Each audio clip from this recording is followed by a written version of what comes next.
Mechanism. Enzyme mechanism में हम ये देखेंगे कि मोस्ट ऑफ एंजाइम का काम क्या है और किस तरह से वो एक बायोलॉजिकल रिएक्शन की रेट को बढ़ाता है। सो उसका मेन प्रिंसिपल अगर देखें तो वो है लोअरिंग ऑफ एक्टिवेशन एनर्जी। मतलब एक ग्राफ जो बुक में दिया है which is potential energy versus progress of reaction. तो किसी भी जो सबस्ट्रेट है हमारा सबस्ट्रेट एंड एंजाइम कॉम्प्लेक्स जो ट्रांजिशन फेज आता है सबका एक पोटेंशियल एनर्जी होती है।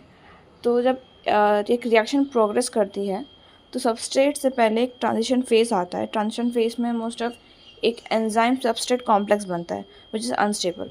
तो इसलिए ट्रांजिशन स्टेट से होते हुए फिर प्रोडक्ट की तरफ फिर मूव ऑन करता है। बट ट्रांजिशन स्टेट का बनना बहुत कम टाइम के लिए होता है, बट वो नेसेसरी होता है बिकॉज अगर वो नहीं बना तो फिर वो रिएक्शन आगे प्रोसेस नहीं करेगी परफेक्टली। तो अगर हम एनर्जी वाइज देखें तो जो पोटेंशियल एनर्जी है सबस्ट्रेट की उससे थोड़ी ऊपर ही होती है ट्रांजिशन स्टेट।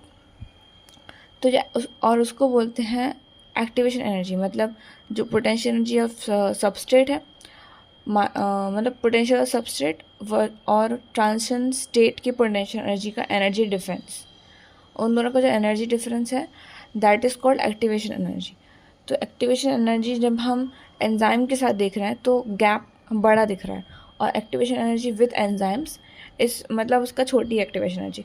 तो हमें एनर्जी ही कम लगेगी इन शॉर्ट रिएक्शन को प्रोग्रेस करने में। तो अगर एनर्जी कम खर्च हो रही है तो जो हमारी रिएक्शन है वो अच्छे से और जल्दी एक प्रोडक्ट में कन्वर्ट हो पाएगी।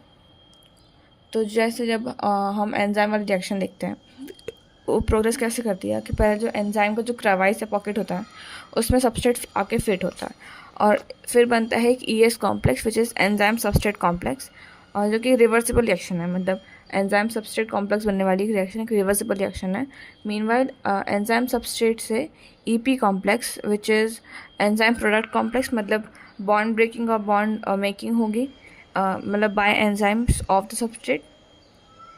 तो सबस्ट्रेट के बॉन्ड ब्रेकिंग और बॉन्ड मेकिंग के बाद में एक एंजाइम प्रोडक्ट कॉम्प्लेक्स बनेगा, एंड देन एंजाइम प्रोडक्ट के कॉम्प्लेक्स से एंजाइम प्लस प्रोडक्ट दोनों अलग अलग हो जाएंगे। इसके बाद मतलब प्रोडक्ट रिलीज हो जाएगा फ्रॉम द एंजाइम।